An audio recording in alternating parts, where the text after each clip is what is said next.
എൻ്റെ ജീവിതത്തിൽ ഏറ്റവും വലിയൊരു വേദനയായിട്ടുണ്ടായിരുന്നത് ഇന്ന് ഏറ്റവും വലിയൊരു സന്തോഷമായിട്ടുള്ള ദിവസമാണ്.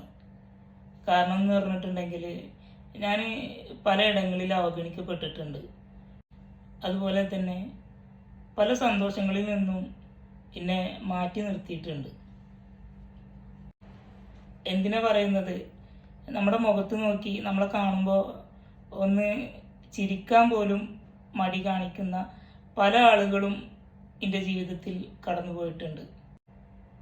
അവരെ കുറിച്ചിട്ടൊക്കെ ഓർക്കുമ്പോൾ ശരിക്കും പറഞ്ഞു കഴിഞ്ഞാൽ ഇപ്പോൾ കിട്ടുന്ന ഒരു സ്നേഹം, അതുപോലെ തന്നെ കെയറിങ്ങും, ഞാനൊന്ന് നടന്ന് ഇറങ്ങി വരുന്നത് കണ്ടാൽ മതി ഒരുപാട് കൈകളാണ് എന്നെ സഹായിക്കാൻ വേണ്ടിയിട്ട്. ഞാൻ പിടിക്കണോ, എന്താ മോനക്ക് വേണ്ടത്, എനിക്ക് എന്തെങ്കിലും ഹെൽപ്പ് വേണോ എന്നൊക്കെ ചോദിച്ചിട്ട് വരുന്നത് കാണുമ്പോൾ ഒരുപാട് സന്തോഷം തോന്നുന്നുണ്ട്. അവരെന്നെ കാണുന്നത് എനിക്ക് ഒരുപാട് കുറവുകളുണ്ടെന്നോ അല്ലെങ്കിൽ എനിക്കിപ്പോൾ ഇങ്ങനെ നടക്കാൻ വയ്യാത്ത ഒരാളായിട്ടാണോ, അങ്ങനെ ഒന്നും അവരെന്നെ കാണുന്നില്ല. അവരെ കൂടെ ഉള്ള ഒരാൾ ആ രീതിയിലാണ് എന്നെ ഇപ്പോൾ നോക്കി കാണുന്നത്. ഞാൻ ഒരുപാട് ആഗ്രഹിച്ചിട്ടുണ്ട് അങ്ങനെ ഒരാളെങ്കിലും നമ്മളെ കൂടെ ഉണ്ടായിരുന്നെങ്കിൽ എന്ന്. ഞാൻ ജോലി ചെയ്യുന്ന സ്ഥലത്താണെങ്കിലും ഇവിടെയുള്ള എന്താ പറയുക, നമ്മുടെ പരിസരങ്ങളിലാണെങ്കിൽ പോലും എന്താ പറയുക, ഒരുപാട് സ്നേഹമാണ് ഇപ്പോൾ കിട്ടിക്കൊണ്ടിരിക്കുന്നത്.